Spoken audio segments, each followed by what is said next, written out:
Então, estamos aqui, né, ao vivo na nossa live. Hoje nós vamos entrevistar aqui o professor Gustavo Gilbertoni Anselmo. Ele é professor de filosofia e coordenador do núcleo pedagógico da Diretoria de Ensino de Taquaritinga. Eu vou chamá-lo aqui. Vamos lá. Convidar o Gustavo Gilbertoni. Gustavo, aqui. Já está convidado, Gilberto. Agora você, Gustavo Gilbertoni, vai aceitar. Como eu faço aqui, Ângelo, para voltar? Não? Convidado. Gustavo entrou agora. Agora você pede para entrar, Gustavo, e eu já te libero. Ah, que bacana! Acho que deu certo, só não estou conseguindo virar a câmera aqui. Peraí. Tranquilo, tranquilo. Pronto. Que bacana! Contar para o Tudo povo que bem? eu tenho curso de filosofia, né, em 2003 que você se formou, né? São 18 anos. 2000... Exatamente. Muito bom poder conversar com você novamente. Aprendi muito durante o nosso contato nas aulas de filosofia lá em Santos. Eu peguei você logo no início, que eu tinha terminado meu mestrado e estava iniciando no curso de filosofia. Então, eu que aprendi muito com vocês a poder ensinar para filósofos, que vocês não são fáceis. Vocês são muito competentes, os professores tremem nas bases. Então, Gustavo, a gente tem só 55 minutos e vamos, né, partir para o nosso diálogo. Né? Eu queria que você se apresentasse para aquelas pessoas que vão poder assistir o vídeo mais tarde. Tá, meu nome é Gustavo, né? Atualmente eu trabalho na diretoria de ensino de Taquaritinga como PCNP, nas áreas de filosofia, que é a minha formação, e também sou responsável pela geografia aqui da nossa diretoria de ensino. E eu me formei na Unisantos em 2006, foi em 2006, em 2003 eu estava entrando, e desde então eu parti para o mundo da educação ainda como um aluno da Unisantos, né? Eu me recordo que em 2005 a filosofia retornou para o currículo do Estado de São Paulo, ainda não de maneira oficial, e não tinha professores de filosofia. Verdade. Eu ainda no terceiro ano, e a diretoria de ensino de São Vicente foi até a universidade e nos convidou, né? E aí eu entrei para livre docência e continuo até hoje. Que maravilha! E você consegue ser coordenador e lecionar ao mesmo tempo, ou você é especificamente só coordenador agora?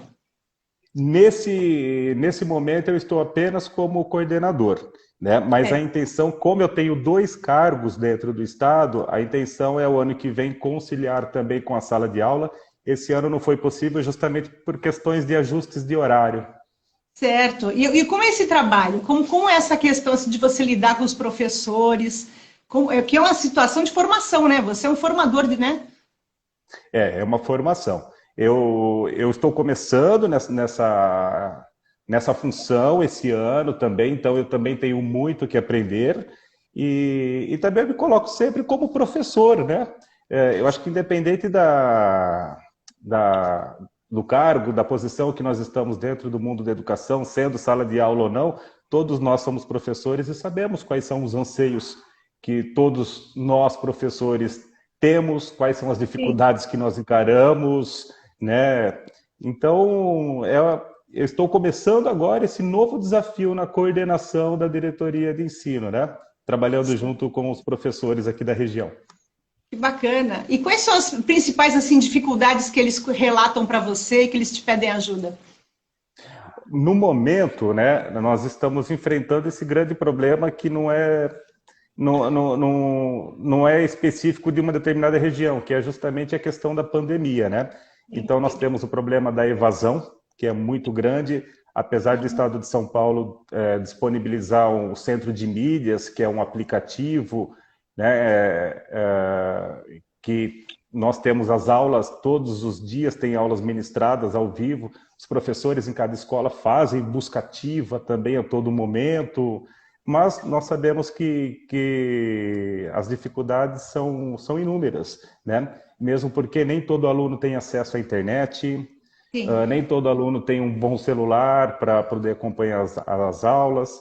E devagar o Estado está tentando fazer aquilo que está ao seu alcance, distribuir os chips para os alunos, né, para que eles possam acompanhar. As aulas também são vinculadas na TV Cultura. Então, são Ah, inúmeras dificuldades. E, sim. e independente da pandemia, nós também lidamos com várias dificuldades no nosso dia a dia, né? Que é justamente, muitas vezes, trabalhar em salas de aulas que são lotadas, que não tem todas aquelas... não são tão adequadas quanto precisavam para que nós possamos ter um bom desempenho, né? São inúmeras as dificuldades que nós enfrentamos no dia a dia e agora com a pandemia elas se agravaram, né? Nossa, eu imagino, né? A dificuldade. Mesmo os professores também, né? A vida dos professores também não é fácil, né? Olha, com a pandemia, né, o nosso é até interessante isso, né, porque antes da pandemia, até 2018, 2019, nós brigávamos, entre aspas, né, com os alunos em sala de aula pelo celular, porque nós disputávamos a atenção deles com o celular. Era difícil, Sim. né? Eles estavam sempre ali dando uma olhadinha nas redes sociais, nisso, naquilo, e não prestavam atenção na aula. Hoje, o celular é a nossa sala de aula, né? Sim. Nós precisamos do celular para a sala de aula. Ele vai Então, ter que ser agregado, né? De agora em diante, ele vai ter que estar ali, né? eu acredito que, mesmo que depois que nós terminarmos, passarmos por essa fase tão triste que o mundo está passando, eu penso que a tecnologia ela veio para ficar e será um aliado, né? Um aliado, não tem como fugir mais disso. Acredito que... E eu espero também que os alunos, depois de tanto tempo fora da escola, mais de um ano, né? Que também sirva de uma reflexão para eles verem o quanto que é importante, porque eles também sentem falta do dia a dia da sala de aula.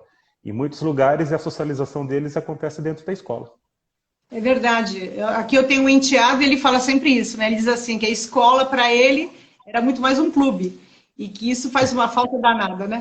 Porque a Eles sentem. socialização, eles se encontram, né? Eles se É a desabafam.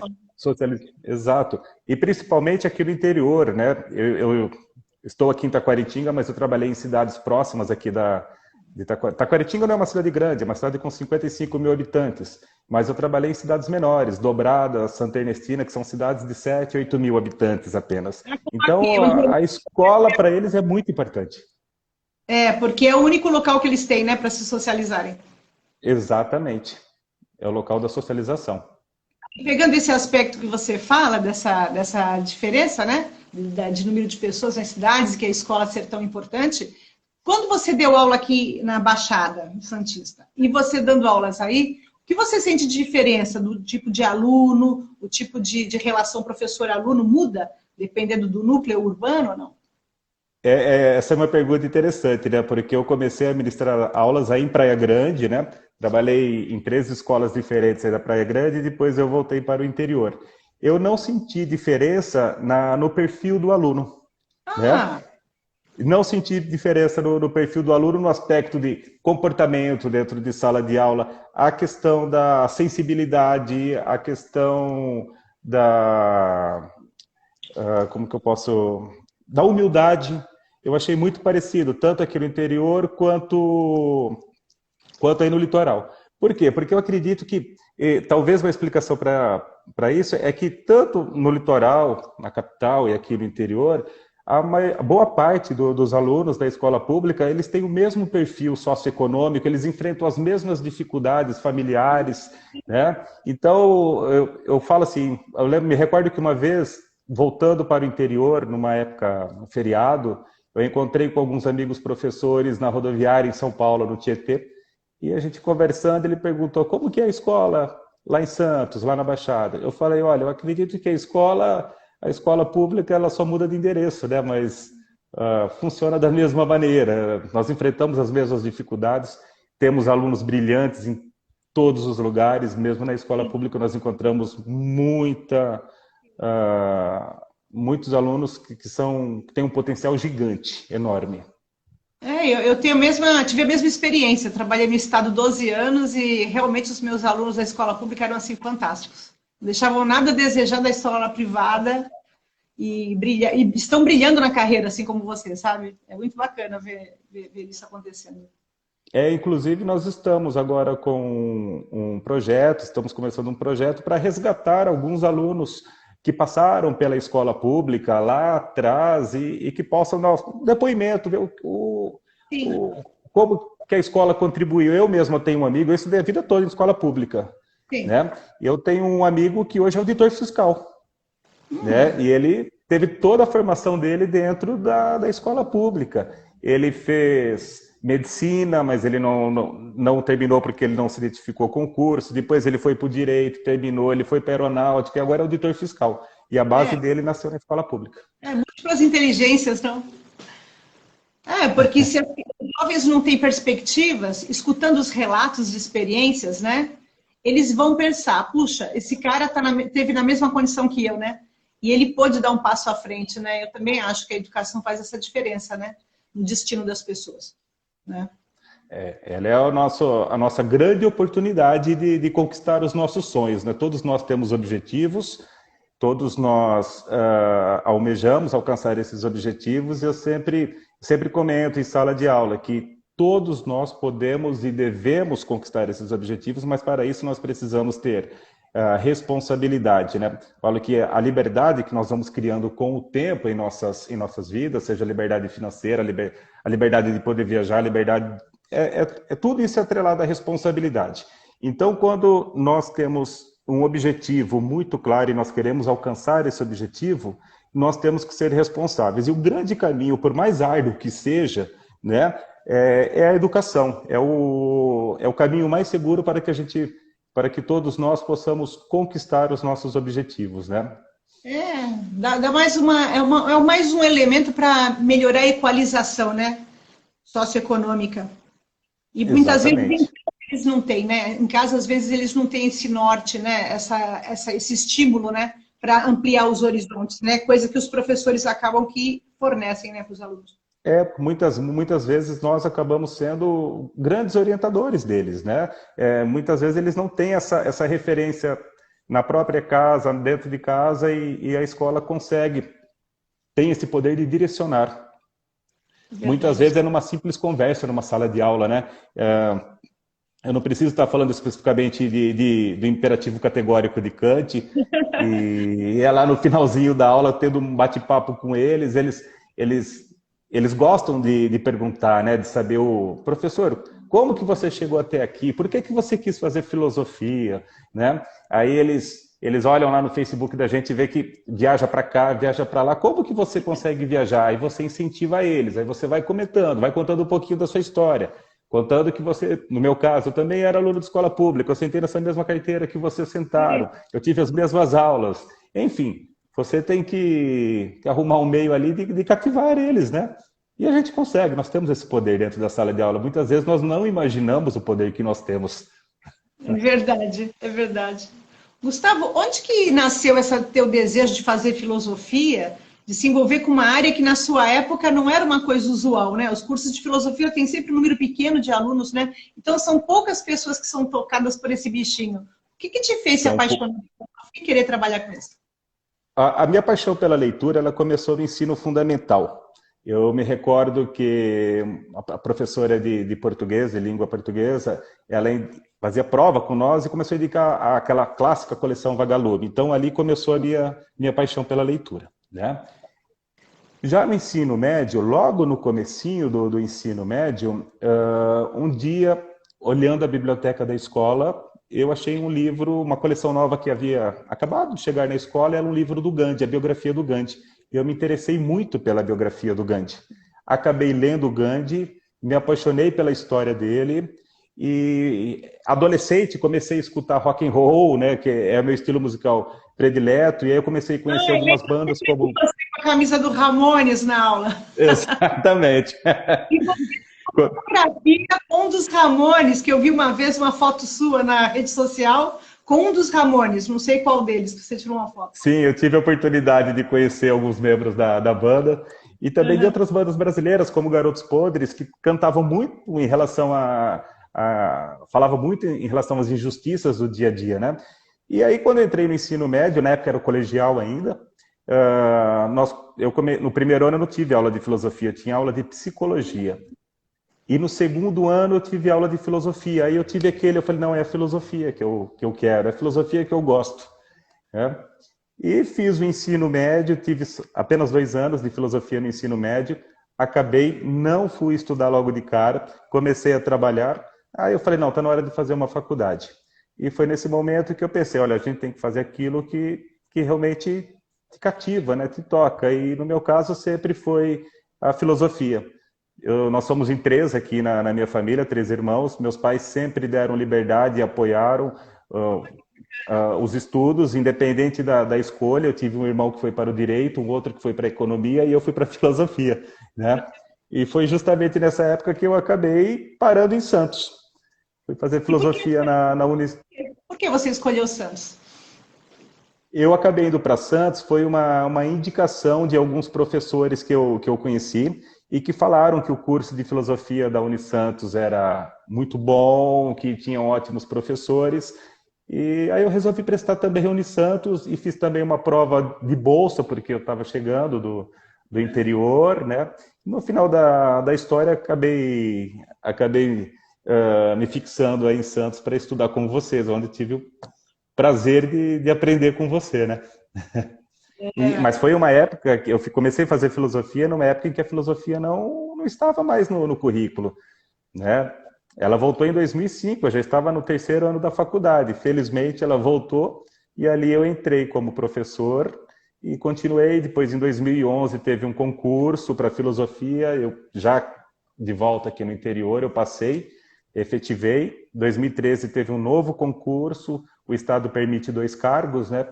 Ah, sim. Prestei, passei novamente. Então, hoje eu tenho 2 cargos de filosofia dentro do... Acumula Foi os tua 2 ligação. cargos. Isso, exatamente. Ah, certo. Isso. Enquanto professor, eu estava acumulando. Agora, na diretoria de ensino, eu estou apenas como PCNP, mas por aquilo que eu falei no início. Questão de horário. A intenção é manter um cargo a partir do ano que vem dentro da sala de aula mesmo. Eu acho muita generosidade trabalhar na coordenação, né? Porque aí você, com toda a sua bagagem e experiência, né, você vai dar as mãos, né, para aquelas pessoas que estão agora só na sala e precisando de um apoio, né? Porque é muito solitária a trabalhar com o professor, né? Ainda mais na área de filosofia, né? Dentro da escola, é um professor que fica muito ainda isolado, apesar de se procurar trabalhar integradamente, né? É um professor especial, né? Ele sente falta desse contato maior, né? Sente, sempre. Eu me coloco, eu era dentro de sala de aula até o início do ano e realmente a filosofia, a filosofia, a sociologia sempre careceu, né? De uma atenção um pouco maior. Nós nunca fomos vistos como deveríamos, né? Parece que é sempre uma ameaça, né? Mas eu espero poder fazer um bom trabalho junto com os professores daqui agora, apoiá-los e tentar desenvolver alguns projetos, né? Enaltecer a filosofia. Eu conversei com a Priscila na semana passada, né? Aqui na live, a primeira live foi com ela. Ela foi da sua turma. E a Priscila comentava, né, da questão do encaminhamento no currículo para as disciplinas trabalharem de forma integrada. E aí a questão que eu sempre penso isso vai fazer desaparecer a disciplina em si ou não? Ela continua existindo enquanto disciplina e é o programa que se integra. A partir é o novo ensino médio que eles estão começando a implementar no currículo, né? Isso no Brasil inteiro. E o que acontece agora? O antigo ensino médio, né? O que está em transformação agora, ele era formado por componentes curriculares, né? Então nós tínhamos a filosofia, a sociologia e todos os demais componentes curriculares no ensino médio. A partir desse novo ensino médio, as ciências humanas elas passam a ser classificadas como ciências humanas sociais e aplicadas. Então, nós teremos alguns temas, né? As unidades temáticas serão vários temas ao longo dos 3 anos, e esses temas trabalham as competências e habilidades que são destinadas a professores de filosofia ou de sociologia. Elas serão integradas, todas elas estarão integradas. Não existirá mais o componente curricular de filosofia ou de sociologia, existirá né, as ciências humanas, sociais e aplicadas. E dentro disso continuaremos a trabalhar, sim. Os temas filosóficos, eles estão presentes e fazendo uma leitura das competências e as habilidades que o currículo pede, eu vejo a filosofia com muita força, inclusive, né, porque se trabalha muito a questão de ética em todos os níveis do ensino médio. E também em outros projetos, nós temos dentro do Estado o Inove Educação, que tem um componente que se chama Projeto de Vida, que é trabalhado desde o 6º ano até o final do ensino médio. O Projeto de Vida, ele é muito, muito voltado para a filosofia. Muito Sim. voltado. O professor de filosofia vai ter uma facilidade muito grande para trabalhar dentro do Projeto de Vida.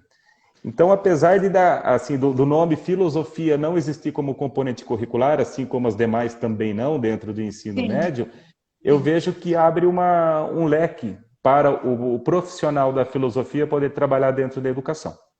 Então, o profissional continua existindo especificamente, porém, a tarefa é feita em conjunto. Então, seriam também projetos dentro da escola.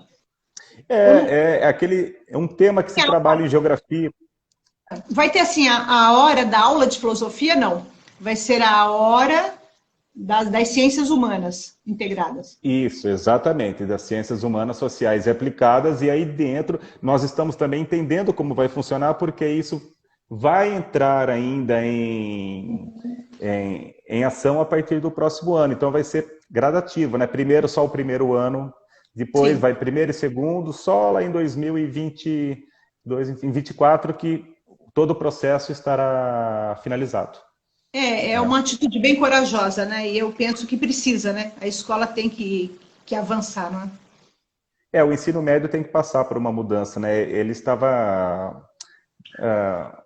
nós estávamos tendo uma evasão muito grande de alunos em todos os lugares, ele não estava mais sendo interessante, ele precisava talvez se readequar à nossa realidade, né? Ao mundo contemporâneo, ele estava muito engessado. Então, a ideia, eu acredito, que é tentar ressignificar o ensino médio para mostrar ao aluno qual é o sentido, né? Porque ele tem que achar, quando ele estuda, ele tem que encontrar um sentido naquilo. Sim. Ele tem que encontrar esse sentido para a vida dele. Não adianta uma aula clássica, eu vou falar do imperativo categórico de Kant, e se eu não tentar trazer para a linguagem dele, para a realidade dele, aquilo vai entrar por aqui, por ali, ele não vai nem lembrar o nome do Kant no final da aula.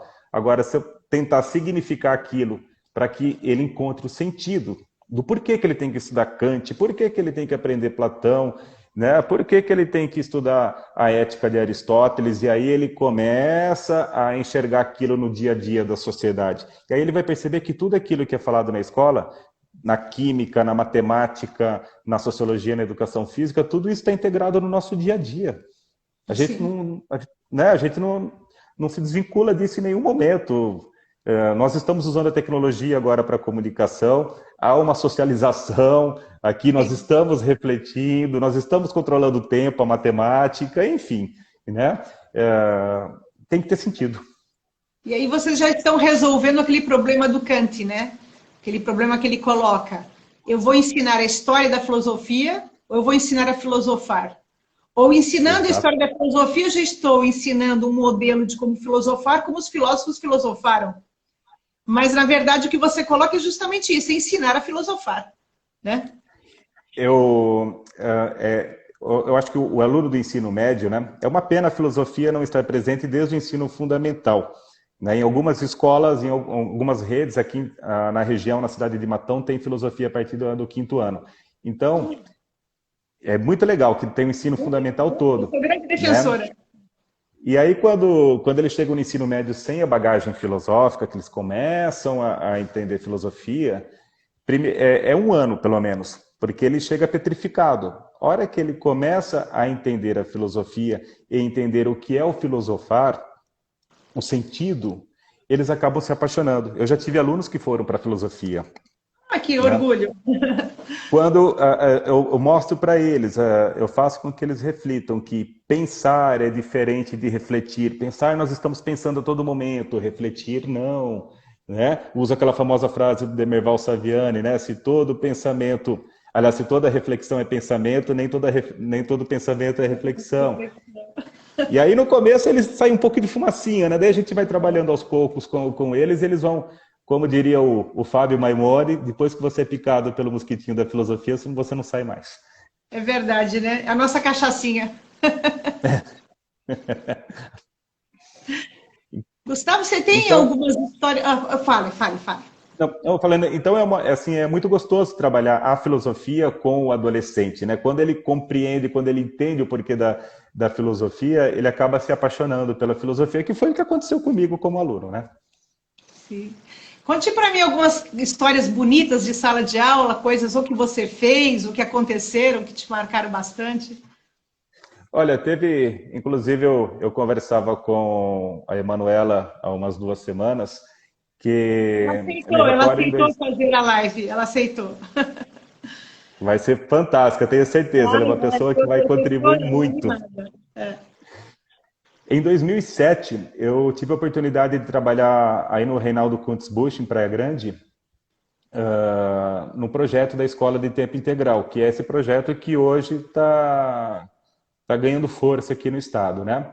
E eu fiz um projetinho de filosofia que foi muito legal, muito bacana. Envolveram todos os professores da escola. Qual que era o objetivo? Como nós estávamos próximos a eleições na época, eu não me recordo se eram eleições municipais ou a nível federal, o projeto foi o seguinte: cada professor iria escolher dentro da sua área um nome de força, que muito importante para aquela área, né? Sim. E 15, 20 minutinhos antes da aula, durante um determinado tempo, eles iriam fazer propaganda daquela pessoa. E depois nós fizemos uma eleição. A ideia era qual o maior personagem da história da humanidade. Então, a matemática trabalhou Malba-Tahan, a filosofia trabalhou Sócrates, e por aí vai, Leonardo da Vinci em ciência. E aí o diretor da época, ele conseguiu uma urna, né? E eles configuraram a urna para que os alunos pudessem votar e conhecer um pouquinho, dentro de todos os componentes curriculares da época, conhecer um pouquinho sobre esses personagens, pessoas que muitas vezes eles não teriam contato, né? E ao mesmo tempo entender um pouquinho a questão da cidadania, a questão da importância de você conhecer o seu candidato na hora de votar. Foi muito bacana aquele projeto, porque a escola vira um alvoroço e havia um disputa. Eu gostei mais da história do Sócrates, eu vou votar nele. Eu gosto mais do Pelé, vou votar na educação física. E por aí foi, sabe? Então foi muito legal. E tem histórias tristes também que eu acabei me deparando. Eu me recordo que tinha um aluno numa escola aí de Praia Grande que todo dia ele sentava na primeira carteira e ele dormia, da primeira à última aula. E nós começamos a reparar nisso, né? E aí acionamos a coordenação foi atrás, foi tentar descobrir o que estava acontecendo, chamou o conselho tutelar e aí descobriram que, na verdade, a mãe dele era uma garota de programa e ela fazia os programas dentro de casa e colocava ele para dormir na praça, em frente da casa, quando ela tinha que ganhar o dinheiro dela. Então, sabe, são histórias pesadas, histórias muito tristes e também histórias que a gente vai colhendo frutos positivos também, histórias fantásticas com eles que nós... Não me vem mais uma agora à cabeça, assim, mas são histórias tristes e histórias positivas também. Nós enfrentamos tudo, acabamos conhecendo todas as realidades. E a gente vai vendo os limites também da nossa ação, né? Que é a vontade da gente abraçar o mundo, e isso é impossível, né? A gente não pode dar o passo maior que a perna, né? Nós temos limites. Exatamente.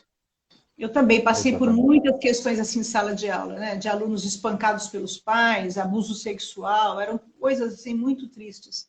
E algumas você poderia encaminhar, algumas você nem poderia, porque poderia colocar a pessoa em risco, porque a vida delas também poderia, né? Eu trabalhei muito com moças, que eu trabalhei no curso normal.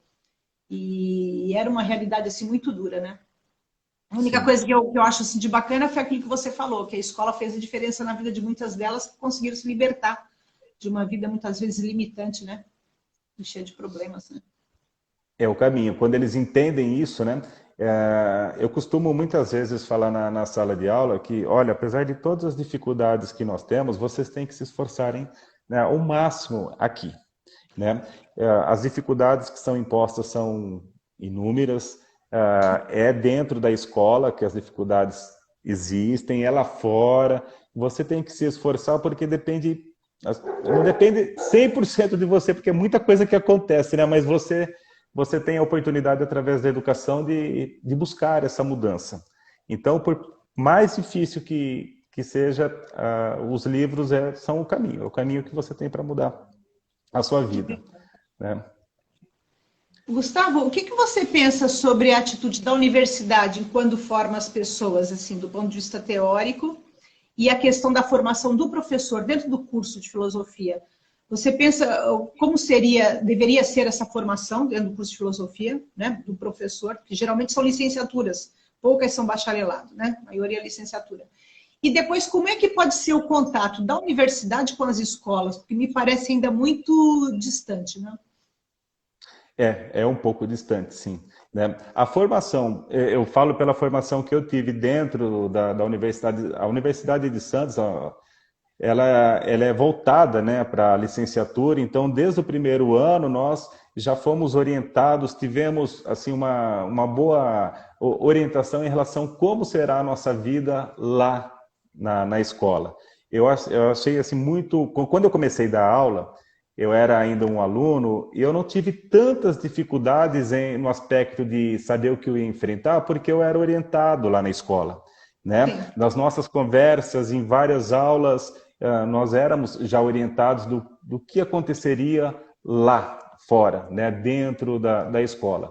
Mas pensando a universidade como um todo, eu penso que algumas mudanças se fazem necessárias, né? Para tentar aproximar mais, principalmente em relação, quando nós falamos das universidades públicas. Eu vejo muitas vezes, não vou generalizar, mas eu vejo muitas vezes como dentro do curso de humanas, eu conheço pessoas que, inclusive docentes, que eles acabam cultuando uma vaidade muito grande em relação à universidade, e aquilo lá acaba se distanciando um pouco do povo. E, ao contrário, ela tem que chegar, ela tem que ir ao encontro, não se distanciar, né?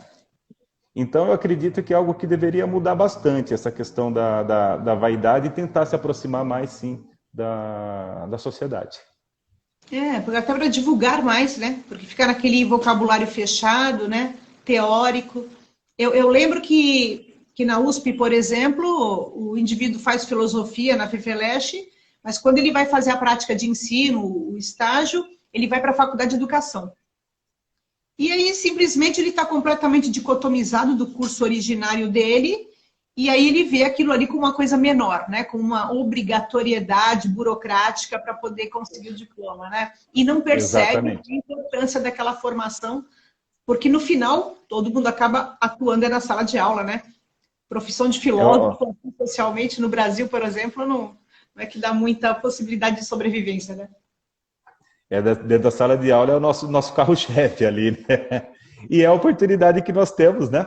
Hoje eu vejo como uma oportunidade muito grande, porque felizmente os jovens começam a ter depois de um longo período sem a filosofia, eles começam a ter a oportunidade de conhecer a filosofia, de conhecer a sociologia, né? E desenvolver o senso crítico deles, que nós precisamos muito disso, da questão do desenvolver do senso crítico, precisamos muito trabalhar a questão da ética, né? Então, eu vejo a filosofia como uma ferramenta indispensável para a humanidade, né? Não tem como desprezá-la. Fora assim do ambiente de trabalho, que contato você tem com os filósofos, com os professores de filosofia? Vocês mantêm um contato para troca de ideias? Como que isso acontece? Eu tenho muito contato ainda com as pessoas da faculdade mesmo, né? O Luiz, o Silvio, pessoas que nós compartilhamos o curso de filosofia no dia a dia. Aqui eu conheço vários professores de filosofia, de sociologia também. E é um contato bem legal em relação a... Nós sofremos pelas mesmas angústias, comemoramos quando temos alguma vitória, né? Então, é uma questão assim de um tá fortalecendo o outro, um tá ajudando ao outro, estamos trocando ideias, estamos debatendo, né? É uma situação que acaba nos aproximando, a filosofia nos aproxima de inúmeras pessoas né? Pessoas que eu nem tenho contato hoje com as redes sociais, né? Existem grupos, páginas de filosofia e a gente acaba conhecendo pessoas, trocando ideias, trocando projetos, muitas vezes. É bem interessante. Dos filósofos atuais, assim, que você acompanha, né? Eu, por exemplo, estou super desatualizada, fiquei meio que presa lá na área da educação, né?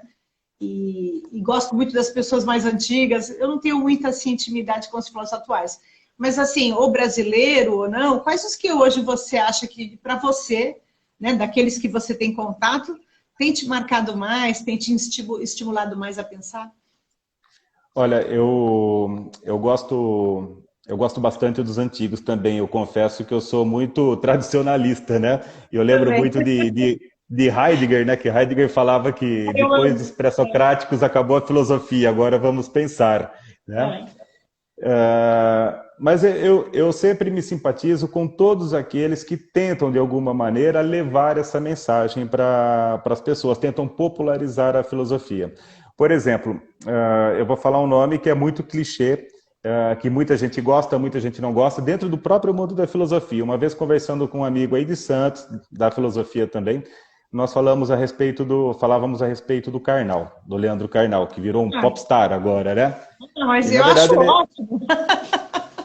e aí ele falou assim, não, não acredito que você está falando do Karnal, que não sei o que. Eu falei, olha, quando eu e você conversando a respeito do Karnal, pode parecer muito infantil mesmo, pode parecer muito simples, mas eu tenho que pensar pelo lado positivo, que muitas vezes, quando ele está na televisão e ele atinge um determinado público que não tem nenhum contato com a filosofia, aquilo é positivo, né? Aquilo vai atingir, vai fazer com que a pessoa desenvolva uma curiosidade, pelo menos. Quantas pessoas não acabaram não desenvolvendo uma curiosidade pela filosofia quando viram uma entrevista do Karnal ou quando viram uma entrevista do Cortella, uma palestra, alguma coisa do tipo, né? É óbvio que para nós que fizemos filosofia, que estudamos filosofia, aquilo lá é muito simplório, né? E também como nós temos todo esse contato, toda essa gama da história da filosofia que nós carregamos, nós tivemos a oportunidade de ler as grandes obras da filosofia, né? É difícil a gente se desvincular, né? Sim. Mas algo que eu acho muito interessante na própria história da filosofia é que muitas vezes me perguntaram qual que é seu filósofo predileto? Você é platônico? Você é aristotélico? Né? Eu falo, olha, eu acredito que a gente não devo nutrir nenhum amor por nenhum deles, mas sim respeitar todos eles. Em que sentido? Eles eram seres humanos também, como nós. Então, tem muita coisa positiva, assim como tem muita coisa que a gente pode não concordar. Então, tanto em Platão, quanto em Aristóteles, quanto em Heidegger, eles eram humanos. A essência da filosofia nada mais é do que você simplesmente refletir sobre a época, o tempo em que você está vivendo. Então, fica difícil você, por exemplo, entender a ética de Aristóteles, e ele está falando dos escravos lá na... Mas a escravidão na Grécia Antiga, a democracia na Grécia Antiga é um conceito completamente diferente do conceito de democracia que nós temos hoje, né? Ou seja, né, todos eles fizeram contribuições fantásticas, atemporais, por isso que nós falamos sobre eles ainda hoje. Mas eles também eram seres humanos, e se a gente começar a tentar saber da vida deles, do particular deles, pode ser que eu me decepcione, é muito provável, É né? humano. Exato, Eu tinha né? muitos alunos na pedagogia que falavam isso. Como que eu vou estudar Rousseau? Ele abandonou os 5 filhos.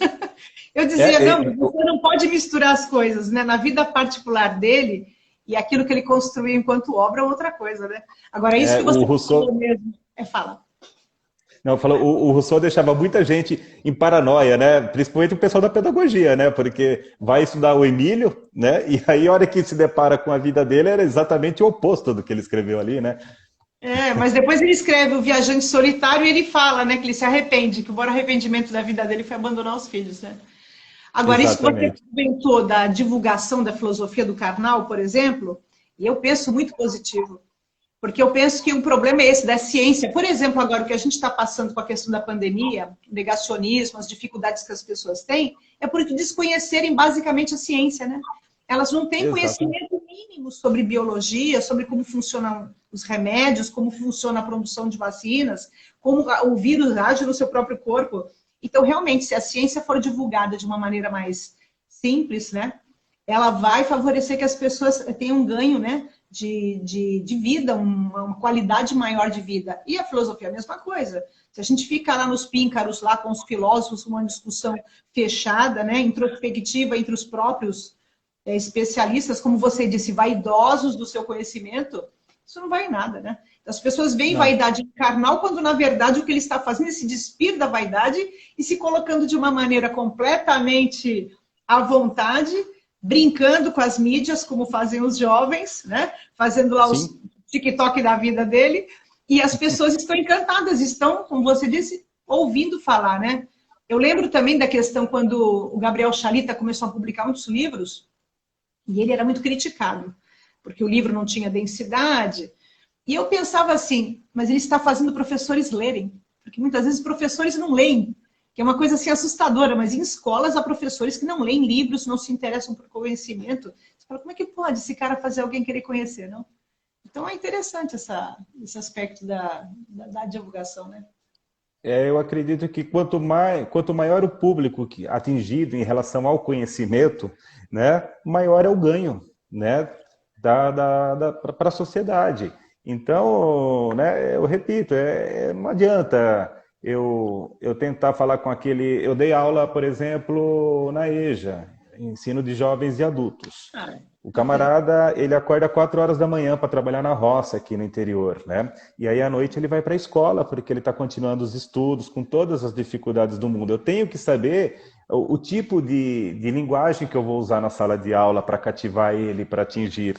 Não adianta eu ser um professor teórico de filosofia, que aquilo lá não vai adiantar. Eu tenho que atribuir o sentido. Então, quando nós falamos desses os chamados filósofos popstar aqui do Brasil, né, o Karnal, o Cortella e tudo mais, eu vejo como positivo no aspecto deles atingirem ao público, porque nós temos que atingir. A sociedade está carente de conhecimento, muito carente. Nós estamos... O Brasil contemporâneo é um exemplo disso. Quantos e quantos absurdos nós estamos vendo durante uma pandemia, justamente pela falta de informação, pela falta de conhecimento, né? A ignorância começa a imperar e as pessoas acreditam na ignorância e desprezam o conhecimento. Elas preferem ser seguidoras do que propriamente pessoas que pensam com a própria cabeça, né? E tomam as suas próprias decisões, né? Exatamente. Gustavo, quais foram as maiores dificuldades que você teve na carreira? Olha, eu acho que o professor, né, principalmente no Brasil, ele passa por inúmeras dificuldades, né? A questão do reconhecimento é aspecto salarial, é aspecto de você saber enfrentar uma sala de aula, porque você está numa sala de aula com 30, 40 alunos e muitas vezes são 3 ou 4 que estão prestando atenção em você, né? Você ter que pegar inúmeras aulas para poder ter um salário um pouquinho melhor, que é como eu falei, eu tenho 2 cargos e como professor, muitas vezes eu saio de casa às 6h20 da manhã e retorno às 11 horas da noite, todos os dias, porque é aula manhã, tarde e noite, né? E então essas dificuldades, elas são recorrentes e são dificuldades da estrutura que a carreira do professor acabou tomando, o rumo que ela acabou tomando dentro do Brasil, uma desvalorização. Construída, né? Como ela foi construída, né? Ela foi desvalorizada. Infelizmente, nós sabemos, muitas vezes, nós vemos também que a educação virou mercadoria, né? Nós sabemos que existem muitas portas que acabam se abrindo e se transformando numa universidade simplesmente para vender o diploma, não consegue formar um bom professor, e aí ele chega na sala de aula, né, e vai apenas virando um número, né? E aí nós começamos a caminhar com mais dificuldade, né? Porque a carreira vai ficando cada vez mais engessada. Quer dizer, a dificuldade maior é em função da estruturação da carreira, né? Agora, como professor, seria mais essa questão das salas de aula muito lotadas, né? E a dificuldade de atingir todos os alunos, né? Poucos que têm genuinamente aquele gosto, né? Não, atingir a todos é muito difícil, né? E a gente tem que lutar sempre no nosso dia a dia ali na sala de aula para conseguir cativar. Eu vejo que, como eu sou efetivo nas escolas, eu percebo que quando o professor está efetivo na escola, que ele está lá há muito tempo, ele acaba ganhando sim a confiança dos alunos. E quando ele é rotativo, e eu já fui, quando eu comecei a ir na Baixada Santista, eu dava aula um ano numa escola, no outro ano em outra, no outro em outra. Então, até os alunos ganharem a minha confiança, me conhecerem, primeiro eles querem testar, porque eles se apegam com o professor do ano passado, né? E aí você é o intruso, na cabeça deles você tirou o professor deles de lá, e não é assim que funciona. Então, a hora que chega lá para novembro, para setembro, aí eles pegam confiança em você. Aí chegou no final do ano, você muda de escola e começa tudo outra vez, né? Então, são inúmeras dificuldades que nós enfrentamos no dia a dia Porque da na nossa escola carreira. tem toda essa questão do boca a boca, né? Porque os alunos gostam muito de conversar sobre isso. Ali é um universo único, né? Que só quem trabalha ali tem ideia. Quem não É, trabalha não sabe o que acontece numa escola. É um organismo vivo, né? Tudo muito integrado. vida própria. Vida própria.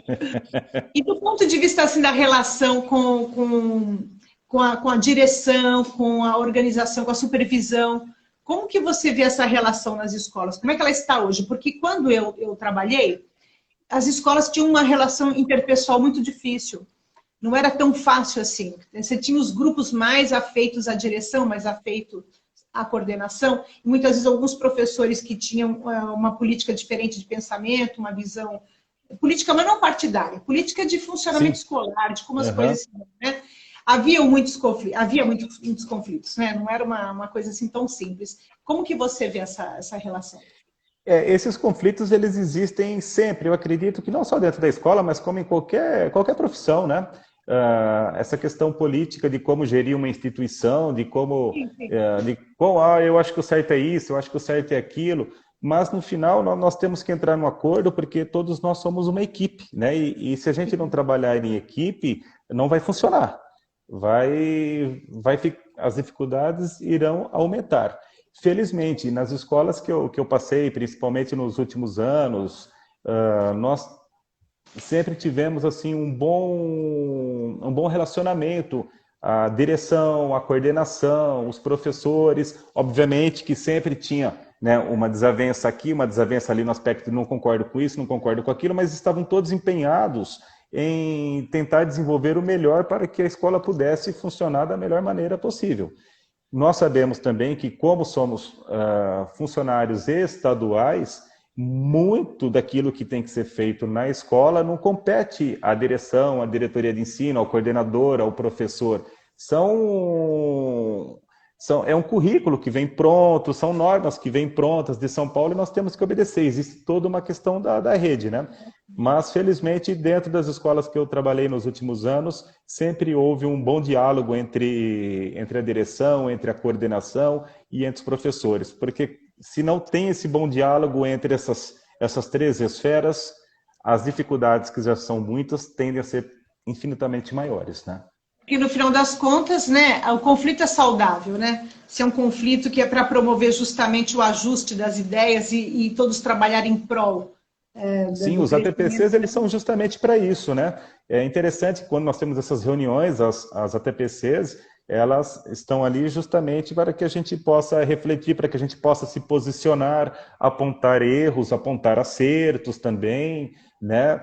Escutar o que o colega tem a dizer. Às vezes eu posso dizer algo ali que eu estou ajudando o meu colega que está com uma determinada dificuldade. Às vezes o grupo todo está com uma dificuldade e vai precisar de uma intervenção da coordenação, uma intervenção da direção, né? Da própria diretoria, enfim. Eu penso o seguinte, nós temos que trabalhar todos em equipe, remar para a mesma direção, né? Porque se eu remar para a direita e você remar para a esquerda, a gente vai ficar lá no meio do oceano se desgastando, se desgastando, se desgastando e não vai sair daquilo lá. As E dificuldades que nós enfrentamos já são inúmeras. Sim, eu imagino. Eu também tive esses problemas. Eu trabalhei com o João Vieira há muito tempo. Nós fomos grandes amigos assim de trabalho mesmo, colegas de projetos e tudo juntos, né? E muitas O vezes João nós tínhamos Vieira, um problema de políticas que às vezes eram implementadas pela supervisão junto à direção da escola e nós íamos na maré contra e no final das contas acabava vencendo o bom senso e o que era melhor para todo mundo, né? sim, Eu, exatamente, tem que ser. eu acompanho suas fotos no Facebook, vejo que você viaja bastante, né? Você é um grande fã do Chapolin, eu também sou. Né? Como é que fala? É Chapo? Não, é Charo? Como se... É o Chavo. Chavo? Chavo, É o Chavo Chavo. de Ocho? Então, É, eu essa sei. esse teu gosto pelas viagens, essas coisas, você leva para a sala de aula também? Isso também serve como uma fonte de Sim, para os alunos? sim, sim, sem dúvidas, né? Eu sempre gostei de viagens, desde de pequeno, eu sempre tive assim, sempre fui fascinado por conhecer outros povos, outras culturas. E as viagens que eu estou fazendo, né, as viagens que eu tive a oportunidade, elas são todas elas focadas para a cultura. São viagens culturais, Sim. né? E eu tento levar isso para a sala de aula, sim. Como o ano passado, em janeiro, eu estive na Grécia, em Atenas. E aí eu fiz questão, eu fui até onde supõe-se que Sócrates ficou preso, né, numa caverna, lá no Monte Filopapo, em Eu Atenas. olhando a Fiz foto, um... eu fiquei assim, será Partenon? Aí meu marido falou assim, não, está aqui do lado, ele está pintando enquanto a gente conversa. Está quase dormindo aqui. Mas eu olhei e falei, será que é o Partenon? Aí ele falou, não, está escrito aqui que é o templo de... Era de? Hefesto? Isso, é. E eu acabo usando, sim, as viagens. Inclusive, eu gravei alguns vídeos lá na Grécia para usar em sala de aula, né? Quando nós falamos de Sócrates, que eu explico Sócrates para eles logo lá no começo, né, do ensino médio, do primeiro ano, eles acabam sendo cativados pela história de Sócrates. Eu acabei fazendo um vídeo lá em Atenas mesmo, percorri o caminho, fui até o local onde supõe-se que Sócrates ficou preso. Então, eles se sentem cativados com isso. Aí a gente volta naquele ponto lá do início da nossa conversa. Professor, que legal, né? Olha, você consegue viajar, você foi para a Grécia, você conheceu isso, conheceu aquilo, essas fotos que nós estamos habituados a ver apenas no livro de história, agora estou vendo o professor lá. Eu falo, exatamente, você também pode. Eu também era aluno como você, eu sentei no mesmo lugar que você está sentado, eu tive as mesmas aulas que você está tendo e eu consegui. Eu sou de família extremamente humilde também, tive que lutar muito, enfrentar muitas dificuldades. Você é a mesma coisa, você vai conseguir sim. Se você quer conhecer a Grécia, você vai conhecer a Grécia. Se você quer, tem um outro objetivo, você consegue também. Mas para isso você tem que se dedicar, né? Tem que ter responsabilidade, tem que ter força, saber que os obstáculos eles virão com muita força e nós temos que ter muita paciência para saber enfrentá-los todos eles, porque a gente consegue, no final nós conseguimos. Então as viagens elas servem sim de incentivo para os alunos. Quando eles acompanham, eles gostam. Que bacana. Gustavo, tem alguma coisa que eu não te perguntei que você gostaria de responder, que você gostaria de falar? Algum assunto assim que você teve em mente antes, sabe? Você pensou, puxa, isso a gente não conversou, eu queria tanto ter falado. Olha, professora, eu acredito que é que nós temos o nosso tempo ele é curto, né? Mas se nós ficássemos horas e horas conversando, eu tenho certeza que seria extremamente produtivo, porque eu acho que a filosofia ela é interessante nesse aspecto, que muitas vezes nós começamos a falar de algo que aconteceu hoje, por exemplo, e do nada a gente dá aquela volta, aquela volta, aquela volta, a gente chega na Grécia Antiga, a gente chega Sim. nisso, chega naquilo, né? Enfim, é sempre enriquecedor, né? Um papo sobre filosofia, sobre a educação, com pessoas que entendem da educação, que vivem a educação, ele é inesgotável, né? Eu não tenho nada assim em mente nesse exato momento, falar, eu gostaria de falar isso, porque o papo vai fluindo, eu acho que isso é gostoso, né? Esse fluir do papo. Eu tive a oportunidade de conversar um pouquinho sobre o que é ser professor de filosofia hoje, falar das viagens, o porquê que eu me interessei pela filosofia, como que eu cheguei até aqui. né? E que hoje nós estamos aqui, depois de tantos anos, conversando novamente, né? Mesmo que Inacreditável. através da, da tela do... E olha que legal, porque lá em 2005, 2006, na época da faculdade, isso seria impensável, né? Se ver pela tela do computador. Não, eu até 2009 não tinha nem celular, porque eu sempre tive tecnofobia, e eu só estou aqui porque meu marido está do lado, ele vai me ajudar aqui a fechar, desligar, ligar, porque eu tenho dificuldade com essas coisas, né? Mas eu acho assim que a gente tem esse privilégio, né? O Comênios sonhou tanto com meios que tornassem os professores mais próximos, os alunos do conhecimento, que tudo tivesse mais facilidade de divulgar, e olha o que nós chegamos hoje, né? Quer dizer, eu sou da época da televisão preto e branco, a válvula. E agora eu estou falando com você, né? Eu estou aqui na Itália, você está em Taquaritinga e a gente está conversando ao vivo. Né? Uma coisa assim fantástica. Eu fico encantada com essa possibilidade. Pois, né? e sabe que isso é interessante, professora, porque eu sempre comento a respeito dos alunos, com os alunos. Logo que eu voltei da Grécia, nós tivemos aproximadamente um mês de aula até a pandemia chegar com força e desde então nós estamos separados pela pandemia, né? E o adolescente, você sabe muito bem que ele nutre um amor incondicional pelo celular. É uma continuação do corpo do adolescente, né? E era uma das nossas grandes dificuldades em sala de aula, a briga com o celular. E aí eu sempre falo para ele, pessoal, vocês têm esse aparelho que está com vocês o tempo todo, vocês têm que saber usar a favor de vocês. Quando eu era aluno, eu precisava fazer um trabalho na escola, eu precisava ir para a biblioteca, passar a tarde, entrar naqueles livros da Barça, procurar aqui, procurar ali. Hoje não tem problema. Qualquer dificuldade, qualquer informação que você precisa, basta alguns cliques que você tem ela em mãos. Eu fui para a Grécia, professora, e eu não falo nada em inglês, eu sou analfabeto em inglês. Imagina em grego. Né? Eu também fui à Grécia com meu marido, tive uma dificuldade imensa. Não sabia nem pedir um pãozinho para comer. Pois é. E outra, né? Você esteve lá na Grécia, também vai concordar comigo. A gente se sente, além de não conseguir essa comunicação oral, a gente se sente um analfabeto, porque você olha para as placas e não entende nada do que está escrito. Sim, né? sim. E eu fui com um amigo, com um professor de sociologia, que também não sabe inglês. Então eram os dois sem saber inglês, sem saber grego, obviamente. E o que me salvou, o que me orientou lá o tempo todo foi justamente esse aparelhinho que está nos unindo agora. Né? Tradução simultânea. Exatamente, foi tradução simultânea, foi traçar mapa do hotel e tudo a pé também, ia para cá, para lá, tudo a pé. Só olhando o mapinha aqui para lá. Então, assim, tem que saber usar ao seu favor, né? Ela está, ao mesmo tempo que ela tem o poder de imbecilizar muitas vezes a pessoa, ela também tem o poder, né, uma ferramenta gigante. Tudo que nós precisamos a gente consegue através desse aparelhinho aqui, sabendo usar. Óbvio que a gente tem que usar também para a nossa diversão.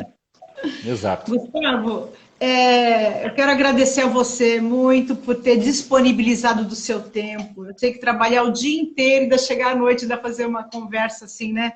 De cunho educativo. Eu que agradeço a oportunidade. É cansativo, mas eu te agradeço muito de estar apoiando esse projeto, que a ideia é justamente essa, é proporcionar que pessoas que tenham coisas interessantes a dizer, possam dizer. Né? Porque as pessoas estão na internet sempre os mesmos falando as mesmas coisas. A gente quer ver gente diferente, gente de verdade, né? E gente que está fazendo esse país caminhar. Né? Apesar da pandemia, nós estamos aqui sorrindo e felizes com o que a gente está fazendo. Né? Então, eu te agradeço muito de coração. Eu que agradeço o convite e fiquei muito honrado com o convite, pela oportunidade de poder conversar um pouco mais com você depois de todos esses anos. Foi um prazer muito grande, né? Hoje eu estou aqui como um professor de filosofia, eu devo isso a você também, aos ensinamentos que eu tive lá na sala de aula. Então, quem agradece a oportunidade sou eu, e sempre que precisar, aquilo que estiver ao meu alcance, pode contar comigo. Tá, e eu vou pedir mesmo. Um beijo então, um beijão na Emanuela e até o dia da Emanuela, que eu sei que você vai estar junto, tá bom? Com certeza, estarei aqui. Tchau, grande querido. Beijo, professora. Tchau, até a próxima. E tchau a todo mundo. E não esqueçam de continuar assistindo os vídeos do canal, que tem muita gente bacana que ainda vai se comunicar. Tchau.